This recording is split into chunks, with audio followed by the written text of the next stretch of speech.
या ठिकाणी कार्यक्रमाचे अध्यक्ष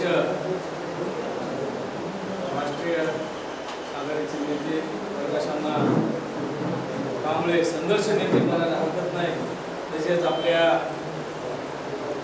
पूर्णा नगरीचे 22 वर्ष नगराध्यक्ष असलेले आमचे मार्गदर्शक उत्तमरावजी दादा या ठिकाणी डॉक्टर साहेबांनी या ठिकाणी आपली उपस्थिती देऊन एक पुणेकरांना तर मी सांगतो की आपल्याला ही एक दैवी शक्ती वाघमारे साहेबांनी जे पुणे शहरासाठी आयुष्य घातलं आणि त्यांचे चिरंजीव विनय सर सुद्धा या ठिकाणी हृदय रोग तज्ञ असताना सुद्धा आपल्या पूर्णा सगळ्या शहरामध्ये सेवा देत आहेत। याचा आपल्या पूर्णा शहराला तालुक्याला खूप मोठा अभिमान असला पाहिजे। ते सुद्धा डॉक्टर साहेब नसताना सुद्धा त्यांच्या गुणीहून भासू दिली नाही।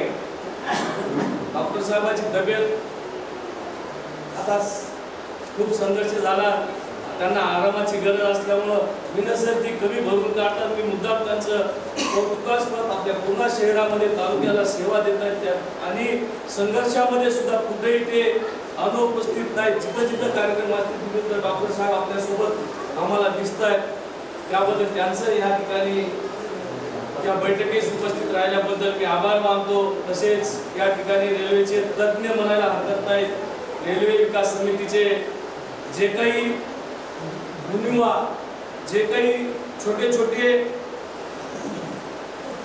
रेल्वेचे त्रुटी असतील त्या शोधून काढणारे ओंकार सिंग काका ठाकूर, पाटील सर,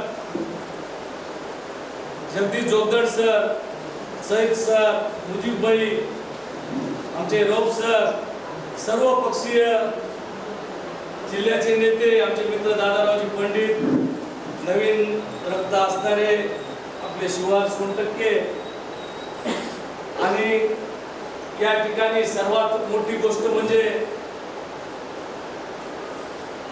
ज्यांना मंत्र्यापर्यंत जागा करायचंय अशी प्रेस न्यूज पेपर आता चॅनल आले, YouTube आले, त्यांचे सुद्धा या ठिकाणी मी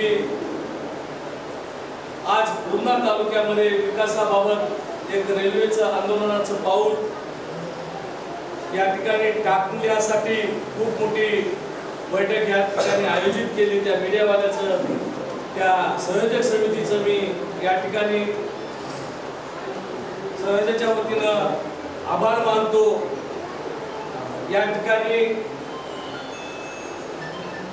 आभार प्रदर्शन करत असताना एक त्रुटी माझ्या मनात सुद्धा आहे। खूप मोठी आर्थिक लूट आपल्याला या ठिकाणी रेल्वे ती करत आहे।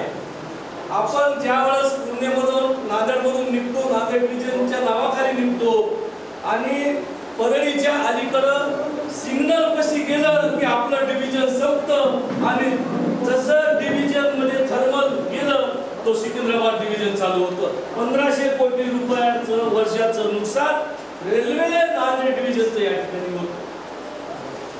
हा एक मुद्दा या प्रसंगी मी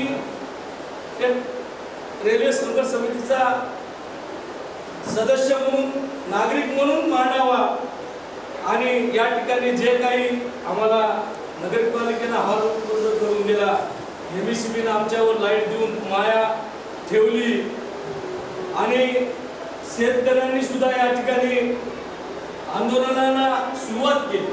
शेतकरी संताच्या भूमीतला शांत असतो, पण त्यांनी सुद्धा आता शांत न राहता आभार प्रदर्शन करत असताना आपल्याला हातात जर ऋण घ्यावं लागलं तर आपल्याला पुन्हा शहर पूर्ण तुमच्या सर्व पक्षीय पाठीशी आहे। इतर डॉक्टर पाठीशी आहेत, वकील पाठीशी आहेत, राजकीय नेते पाठीशी आहेत।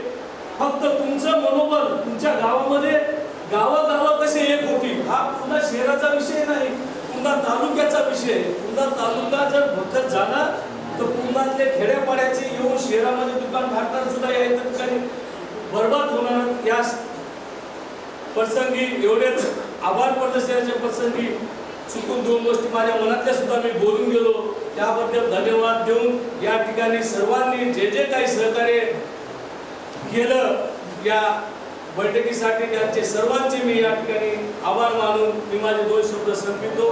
जय हिंद, जय महाराष्ट्र. आणि सैनिक म्हणून या ठिकाणी वचन देतो की जीवाजीव असेपर्यंत ज्या ज्या वेळेस पूर्ण शहरासाठी किंवा तालुक्याच्या विकासासाठी आम्हाला बोलवलं, आमचा जीव हजर आहे. अण्णा म्हणले तसं केस आमच्यासाठी छोटी गोष्ट आहे. 65-66 केस आम्ही अंगावर घेऊन लढतोय आणि संघर्षाशिवाय छत्रपती शिवाजी महाराज म्हटले होते, हर हर महादेवचा नारा कधी दिला?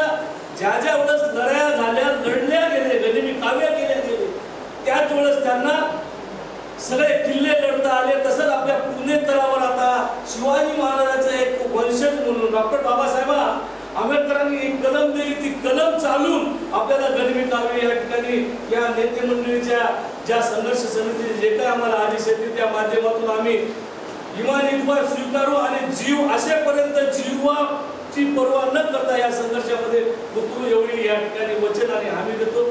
जय हिंद, जय महाराष्ट्र.